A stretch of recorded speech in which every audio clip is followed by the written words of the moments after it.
Last night, I stepped outside for a walk without really planning to. I didn't check the time, didn't bring headphones, didn't even have a clear reason. I just felt this quiet pull to go out into the night for a while. Sometimes your mind needs a moment that your body doesn't understand yet. When I closed the door behind me, the hallway light flickered the way it always does, and for a moment I wondered if maybe I should have gone back to bed. But the second I stepped outside, the cool air wrapped around me in this soft, almost gentle way, like the night was saying, "It's okay. Take your time." The street was empty, not unusual, but still comforting. Warm streetlights shaped small golden circles on the pavement, and the tiny sounds that usually disappear during the day, the buzz of electricity, the hum of a faraway car, the soft rustling of leaves, suddenly felt louder, clearer, like the world was whispering instead of speaking. I started walking with no direction in mind, letting my feet decide where to go before my thoughts could interfere. When I finally stood up to walk home, the sky had softened into that pale pre-dawn blue. Not sunrise yet, just the hint of morning stretching its fingers into the night.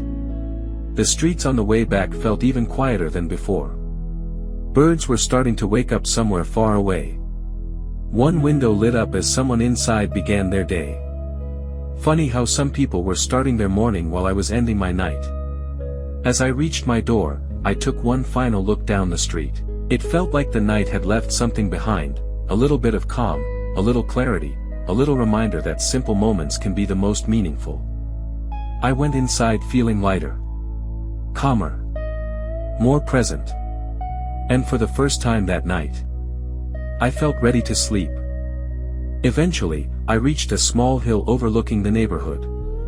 During the day, it's just a mound of grass kids run on. But at night, it becomes something else entirely. I climbed up slowly and sat at the top. From there, I could see the whole town, tiny warm windows glowing like fireflies scattered across the darkness. Farther away, the city skyline shimmered faintly under the night sky.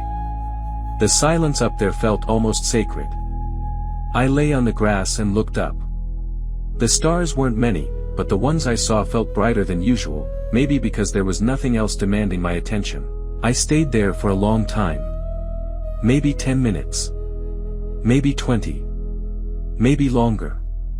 You don't keep track of time when your mind feels clear. After leaving the cafe behind, I turned onto a long empty road that almost felt abandoned.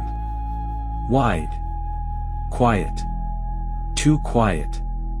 My footsteps echoed faintly. The air felt colder here, cleaner, like no one had walked down this road for hours. Streetlights were spread farther apart, so the road had sections of darkness followed by warmth. Walking through it felt like transitioning between little pockets of time. Every time I passed from a dark spot into a lit one, it felt symbolic, though I couldn't explain why. Just one of those silent, unspoken metaphors the night creates when your mind is calm enough to notice. Then I found it, the tiny cafe I always missed somehow. It was tucked between two small buildings, almost invisible unless you looked carefully. The glowing sign above the door said "Open late," but not in an aggressive neon way. The letters were soft, warm, almost sleepy. Inside, a barista cleaned mugs quietly while an old jazz track played in the background. Only one customer sat in the corner, staring at their cup the way people do when they're thinking about something without really knowing what it is. I didn't go in. I didn't want to break the atmosphere. Instead, I leaned against the wall outside and let the muted jazz spill into the street. The kind of music that seems older than you, wiser than you, calmer than everything else. For a moment, it felt like I was standing inside a movie. Like the whole night had prepared this exact scene just for me. After a while, I continued walking toward a part of town I rarely visit. The houses were older here, with wooden steps, hanging flower pots, and porches decorated with warm yellow lights that never seemed too bright or too dim. Through one window, I saw an elderly man reading a newspaper with his glasses slipping down his nose. Through another, a woman was painting quietly at her kitchen table.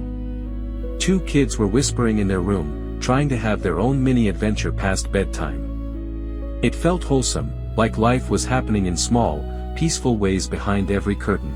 One house had wind chimes by the door. When the breeze passed through them, they made this soft, glassy sound that blended perfectly with the stillness around me. I stood there for a minute just listening to it, letting the sound wash over me like a tiny silver wave. When I reached the small park by the river, I slowed down. This place hits different at night. The swings barely moved, even with the breeze. The slide looked colder. The benches seemed older. Everything felt still, like the park was sleeping, too. I walked to the river and leaned on the railing. The water reflected the distant city lights in long, broken lines, shimmering every time the surface moved. The air smelled like wet wood and distant rain. Not the kind of rain you see, the kind that's just hovering somewhere far away, deciding if it will come closer or not. A single duck paddled across the river, leaving a long trail behind. One tiny creature in a huge quiet world. Funny how relatable that felt. I sat on the cold metal bench, letting the quiet settle in my chest. Somewhere above me, leaves rustled gently, sounding like the night was breathing. And for a few minutes, I didn't think about anything. Not about tomorrow. Not about yesterday. Not about all the small tasks waiting for me. Just stillness. My neighborhood looks boring during the day, but at night it feels different. You begin noticing tiny things you always ignore, the cracks in the walls, the little plants growing between the tiles, the faint smell of someone's late dinner, the warm light leaking from windows where people haven't gone to sleep yet. A cat crossed the street calmly in front of me, glancing at me like I was intruding in its territory. I gave it a small nod. It didn't care. Cats never do.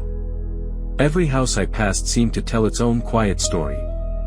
One had soft jazz playing behind closed curtains. Another had a TV flickering with some late-night show.